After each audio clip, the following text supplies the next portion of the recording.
નમસ્કાર મિત્રો, જોબસરીતા YouTube channel પર આપ સૌનું ફરીવાર એક નવા વિડીયોમાં દિલથી સ્વાગત કરું છું। મિત્રો, આજે આપણે વિડીયોમાં જોવાના છીએ પોસ્ટ ઓફિસ દ્વારા જે નવી ભરતીની જાહેરાત કરવામાં આવી છે તેના વિશે।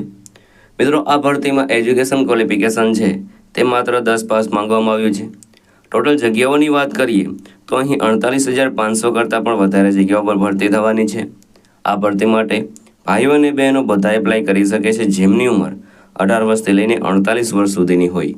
તો મિત્રો, આજે આપણે આ વિડીયોમાં જોવાના છીએ પોસ્ટ ઓફિસ દ્વારા જે નવી ભરતીની જાહેરાત કરવામાં આવી છે તેની સંપૂર્ણ માહિતી। જો તમને આ વિડીયો પસંદ આવે તો વિડીયો લાઇક કરજો, શેર કરજો અને આ ચેનલ પર પહેલી વખત આવ્યા હોય તો ચેનલ સબસ્ક્રાઇબ કરી લેજો જેથી આવનાર નવા વિડીયોની માહિતી આપ સુધી પહોંચી શકે। તો આપણે જઈશું પોસ્ટ ઓફિસ દ્વારા જે નવી ભરતીની જાહેરાત કરવામાં આવી છે તેની ડિટેલો પર અને સંપૂર્ણ માહિતી મેળવીએ।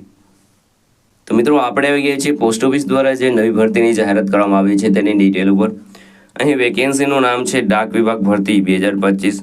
ઓર્ગેનાઇઝેશનનું નામ છે ઇન્ડિયન પોસ્ટ। પોસ્ટ ઓફિસ દ્વારા ભરતી છે તે બહાર પાડવામાં આવી છે। પોસ્ટ નેમની વાત કરીએ કે કઈ પોસ્ટ ઉપર ભરતી થવાની છે તો એમાં MTS એટલે કે મલ્ટીટાસ્કિંગ સ્ટાફ, પોસ્ટમેન, મેલ ગાર્ડ અને PS અથવા SA આટલી પોસ્ટ ઉપર ભરતી થવાની છે। ટોટલ જગ્યાઓની વાત કરીએ તો 48,500 જગ્યાઓ પર ભરતી થવાની છે। આ ભરતી માટે એપ્લિકેશન તમારે ઓનલાઈન કરવાનું રહેશે। કોણ કોણ એપ્લાય કરી શકે છે તો ઓલ ઇન્ડિયાના મેલ ફિમેલ આ ભરતી માટે એપ્લાય કરી શકે છે અને જોબ મેળવી શકે છે। સેલરીની વાત કરીએ તો સેલરી તમને 18,000થી લઈને 81,000ની આસપાસ સુધી મળવાપાત્ર રહેશે। એજ લિમિટની વાત કરીએ તો તમે 18 વર્ષથી લઈને 40 વર્ષ સુધીના કેન્ડિડેટ આ ભરતી માટે એપ્લાય કરી શકે છે। એપ્લિકેશન ફીની વાત કરીએ તો જનરલ અને OBC માટે 100 રૂપિયા ફી ભરવાની રહેશે, જ્યારે SC, ST અને PWD માટે કોઈ પણ જાતની ફી ભરવાની રહેતી નથી। બિલકુલ નિઃશુલ્ક એપ્લાય કરી શકે છે। પેમેન્ટ મોડની વાત કરીએ તો તમે ઓનલાઈન પેમેન્ટ કરી શકો છો। સિલેક્શન પ્રોસેસની વાત કરીએ તો રિટન એક્ઝામ તમારે આપવાની રહેશે, ત્યારબાદ સિલેક્શન થશે। એજ્યુકેશન ક્વોલિફિકેશનની વાત કરીએ તો 10 પાસ, 12 પાસ, ગ્રેજ્યુએટ જે પણ તમારી પાસે એજ્યુકેશન ક્વોલિફિકેશન હોય તે પ્રમાણેની પોસ્ટમાં તમે એપ્લાય કરી શકો છો। વાત કરીએ અગત્યના ડોક્યુમેન્ટની તો passport size photograph, signature, Aadhaar card, education certificate, caste certificate અને એજ પ્રૂફ ડોક્યુમેન્ટ તમારી પાસે હોવા જોઈએ। કઈ રીતે એપ્લાય કરી શકો છો તો મિત્રો, વિડીયોના ડિસ્ક્રિપ્શનમાં તમને એક લિંક મળી જશે, તેના પર ક્લિક કરશો એટલે તમે પોસ્ટ ઓફિસની ઓફિશિયલ વેબસાઇટ છે ત્યાં પહોંચી જશો। ત્યાં તમારે વેકેન્સી સેક્શનમાં જઈને વેકેન્સી સિલેક્ટ કરીને તેમાં તમારી પર્સનલ ડિટેલ અને એજ્યુકેશન ડિટેલ છે તે તમારે ફિલ કરી દેવાની રહેશે।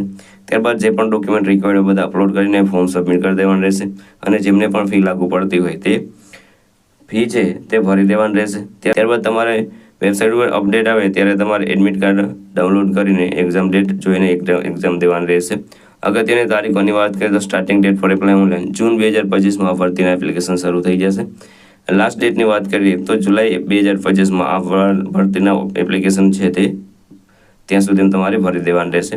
અગત્યની લિંકની વાત કરીએ તો જ્યારે પણ આ વિડીયોની ઓફિશિયલ નોટિફિકેશન આવી જશે એટલે કે પોસ્ટ ઓફિસની ઓફિશિયલ નોટિફિકેશન આવી જશે ત્યારે તમને વિડીયોના ડિસ્ક્રિપ્શનમાં અપડેટ કરી દેવામાં આવશે અથવા તો વિડીયો દ્વારા તમને જાણ કરવામાં આવશે। એટલે ચેનલ સબસ્ક્રાઇબ કરી દેજો જેથી જ્યારે પણ આ ભરતીની ઓફિશિયલ અનાઉન્સમેન્ટ થાય તમારા સુધી માહિતી પહોંચી શકે। તો મિત્રો, આ હતું આજનું નોટિફિકેશન। જો તમને વિડીયો પસંદ આવે તો વિડીયો લાઇક કરજો, શેર કરજો અને આ ચેનલ પર પહેલી વખત આવ્યા હોય તો ચેનલ સબસ્ક્રાઇબ કરી લેજો જેથી આવનાર નવા વિડીયોની માહિતી આપ સુધી પહોંચી શકે। તો આ સાથે આજનો વિડીયો પૂરો કરું છું। મળીએ નવા વિડીયોમાં નવી ભરતી સાથે। જય હિન્દ, જય ભારત।